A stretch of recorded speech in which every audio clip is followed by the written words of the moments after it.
Hello, my name is Jasmine Singh, and I am a resident here at Marina Vista, also known as CB Circle. I've been here in low-income apartment housing since 1979 when we came from Fiji Island. We moved into New Avisha in '79. I grew up there and then ended up coming into CB Circle when my daughter was 3 years old. She is 32 now. Some of the things that I would like to talk that we do have issues on with residents and stuff. Is about our community and how could we work together as a community, not just in CB Circle, New Avisha, but the surrounding of the other community that is around us as far as Lamb Park, maybe the mill, There was something that I did want to talk about at first was how can we fix the problem that we are facing or going to be facing coming up. My first thing is that residents, we do have to get together with the residents, and as far as we could get together, we could discuss some of the things that needs to be changed here in low-income housing, and also we're working with resident. I feel that we should also work with the management where we live at. I feel like that a lot of people feel that housing is not here to help us, but as far as I remember growing up in low-income, there was a time where management did care for the family and the community. So if we could get housing back and show us as residents how serious we are on saving our community for our kids and our senior citizens and stuff, I think that SHRA will see that we are here to save our community. And by doing that, once they see that, I think it will be a good team to have them a part of us and working with us to save and get the changes done in our community. Another thing is when it comes to residents, the trust issue is very serious when you come into a village and you have people that doesn't see no changes or don't see their voice matters. So once you have people that feel like their voices don't matter and they don't see the help that they should get, then it's very hard when the resident is not a part of it. Doing it by ourselves, there's something that we cannot do. Even speaking on Miss Leah Tata, she was a resident here, and she did make a difference. Growing up and working beside her and stuff, and watching how she did it, it did take community. It did take the resident. It did take housing to work together to make the change. At one time, this community was very bad in the late 80s and the early 90s, if we all can remember how drugs had came and hit the community very hard. It then took over some families with parents getting on drugs and really made our community look like a movie scene that you could not believe that we were living in such a chaos at the time. And by that, Miss Tata, she had kids too, and for her being a resident here, she knew she had to bring something to the community to make that change. She was not going to lose the battle of having gang members coming from LA everywhere. We had gang members that grew up here. We had drugs in our neighborhood, and she was not going to let that take the community. And by watching what she did, by bringing the gang members, the drug dealers together, working with housing, and even with the police at the time, we had to let them come in and be a part of our organization of saving our community. I feel that if she was able to clean that up with the help of the community and SHRA, why not? What we're facing right now is not as bad as what we have faced in the past, and fixed it and brought it back to a village to where people was safe to come out their home, where the Asian people was no longer hiding in their home and where it's okay to come outside and go for their walks, do their gardens, just sit on their porch. So when it comes to saving our community, I feel that yes, we can do it.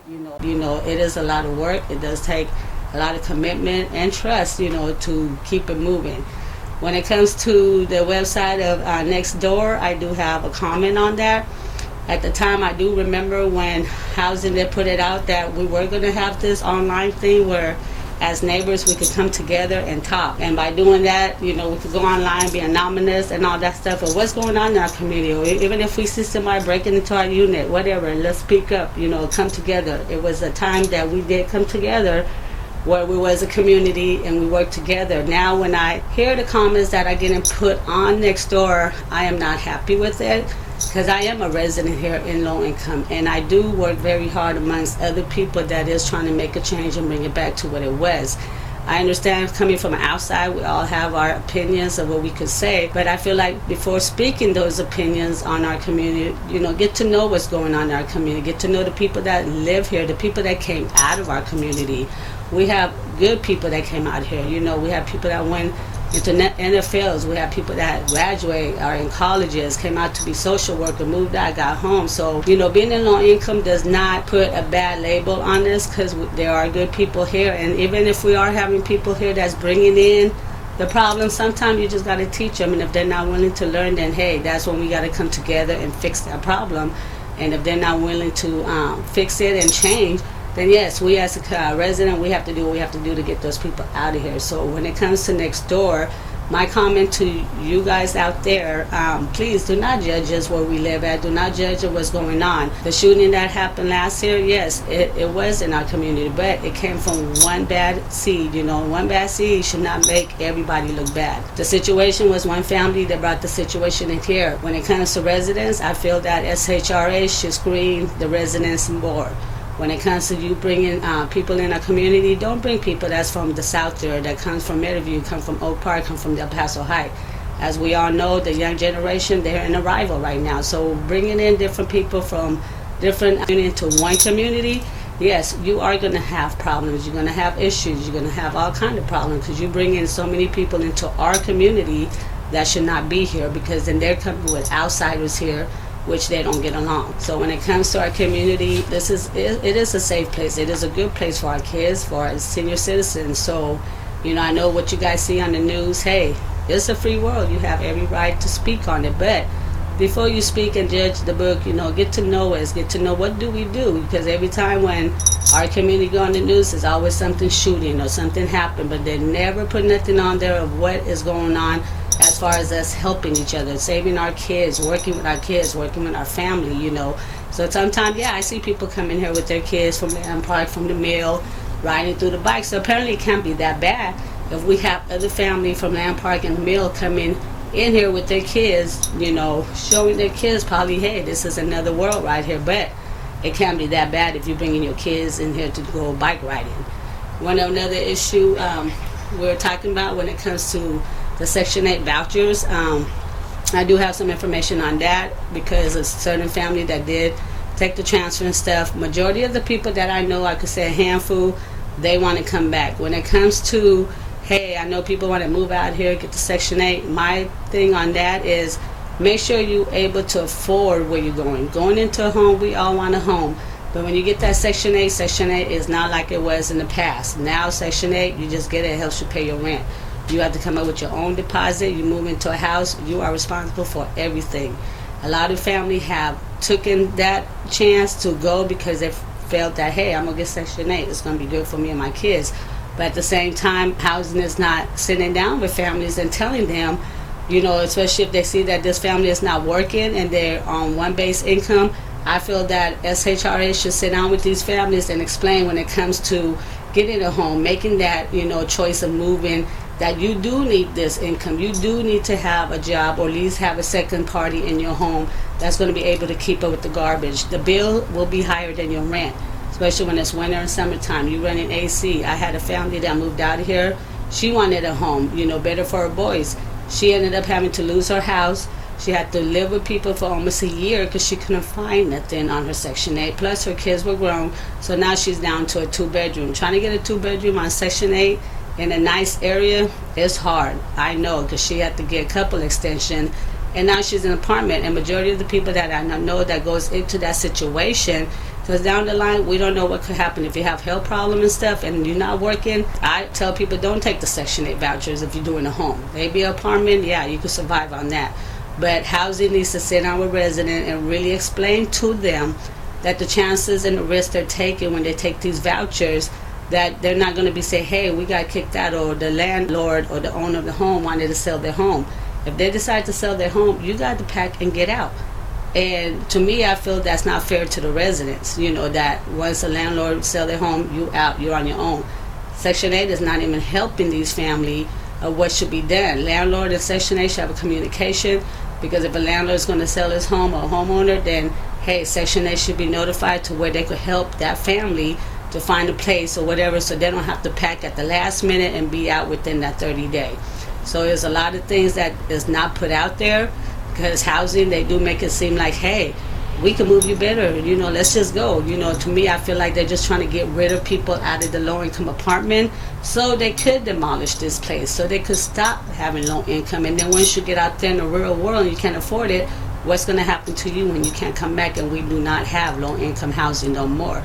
As looking at the number of the people who are homeless and stuff with shelters and Salvation Army and everything that is shut down right now, why would you want to demolish low income? Why would you want to get rid of low income? We have people out there complaining of how Sacramento look because of the homelessness. Well then, hey, if you want to fix the problem, fix it. Do not demolish what we need. Low income is needed. It's always going to be needed. And I know right now with this generation and the year we live in, it's all about money. Okay, if it's going to be based on money, why isn't somebody be the smart one and say, hey, let's make more low-income apartment? Because look at all these people that needs to be housed. Look at all the people that's on the waiting list that's been waiting for years and can't even get housing. These are people that have income. These are people that do have a job or will get a job, but they have to start somewhere. They can't start being homeless with kids and living on the street. But if you put them in a home, you'll be surprised what people would do with their life by changing it. And by saying, hey, it's all about the money, then why don't we just get somebody and make low-income apartment? Could you imagine how much money you guys could make by making more low-income apartment? Look at all the people that's living on the street. Look at the people living in the river, everywhere, homeless. Just think if you housed all those people, what you're gonna get? Money. And you're gonna have people off the street. So to me, when it comes to the demolition and get rid of low income, no. You guys will be the first one to complain when you have people living on your yard or living on your street because they're homeless. And it's not always because they're on drugs or they're on alcohol. These are people that's not even alcoholic or drug addicts that are homeless. Sometimes you have to go out there and meet some of these people to know their stories, because you will be surprised of who are these people and why are they homeless. We have veterans that are homeless. They shouldn't be homeless. So to me, it's like when I hear, oh, get rid of low income, that these people, I don't understand when they say these people. Because when you say these people, then you are referring to me. You are referring to my kids that live in this community. It's like you guys don't have no faith. There's no such thing as these people. We are human just like you are living in a home. You might have went through tragedy, so have these people. Sometimes you got to get to know people, know what their story is before you make any judgment on people that live in low income. There's good people that live in low income. I could make a list of people that came out of low income and that will come and fight with us that's not even residents to low income. And I feel like when you see that we're fighting for a community and we have outsiders that is fighting with us, why doesn't that show you guys to help us too? Instead of going against us, we're your neighbor. It don't matter. We're not going nowhere. And I feel like as long as I'm living and amongst so many people that's fighting with me, we're not going to go nowhere. We're going to continue to fight, and we're going to continue to make sure we have low income.